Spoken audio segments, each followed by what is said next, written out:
আসসালামু আলাইকুম, কেমন আছেন সবাই? আলহামদুলিল্লাহ আমরা তো অনেক ভালো আছি। শুরু করলাম আজকে আরও একটি ব্লগ। তো ব্লগটি আজকে হচ্ছে সকালেই শুরু করলাম ডিম পোস্ট দিয়ে নাস্তা করার জন্য। নাস্তা শেষ করে চলে আসলাম রান্নাঘরে। এই পেঁপেটা হচ্ছে বেশ কয়েকদিন ধরে ফ্রিজে ছিল, তো ভাবলাম যে পেঁপেটাকে আজকে রান্না করে ফেলি। আর তানভীরের আব্বু এমন এমন কাজ করে মাঝে মাঝে, যখন সবজি নিয়ে আসে একেবারে অনেকগুলো সবজি নিয়ে এসে আর একগুলো থাকতে আরেকগুলো নিয়ে এসে একদম নিষেধ করলেও শোনে না। কি আর করব, দুজন মানুষ, সবসময় এত সবজি খাওয়া যায় না, মাঝে মাঝে নষ্ট হয়ে যায়। তো এই আর কি, পেঁপেটা আজকে দেখি কিছু একটা করা যায় কিনা। তো ভাবলাম আজকে পেঁপেটাকে ডিম দিয়ে রান্না করি।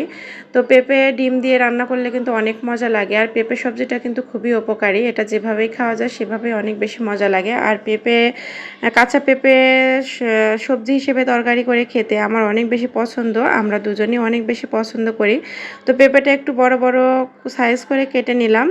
আর একটা আলু দিয়েছি যাতে ঝোলটা একটু গাঢ় হয়। তো পেঁপেটাকে এখন একটু পরিষ্কার করে ধুয়ে আমি ভাপ দিতে দিব।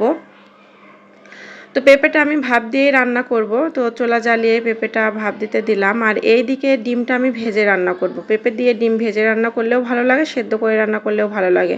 তবে ভেজে রান্না করলে একটু বেশি মজা লাগে।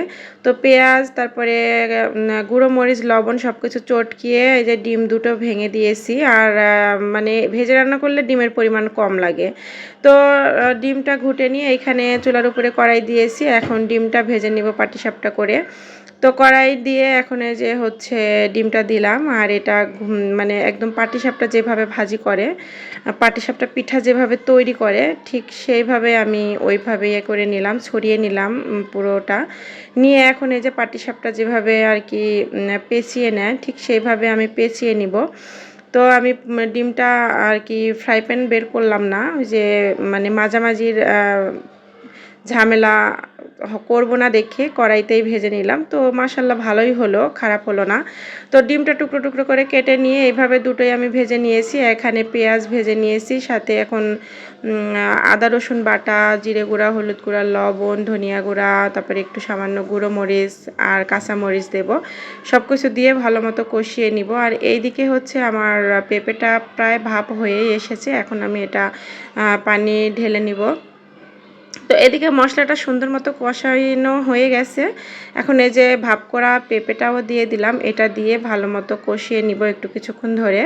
কাঁচা গন্ধটা চলে গেলেই আমি মানে ঝোলের পানিটা দিয়ে দিব। তো এটা একটু কষানো হোক। আর চাল ধুয়ে পাশের চুলায় ভাত বসিয়ে দিলাম।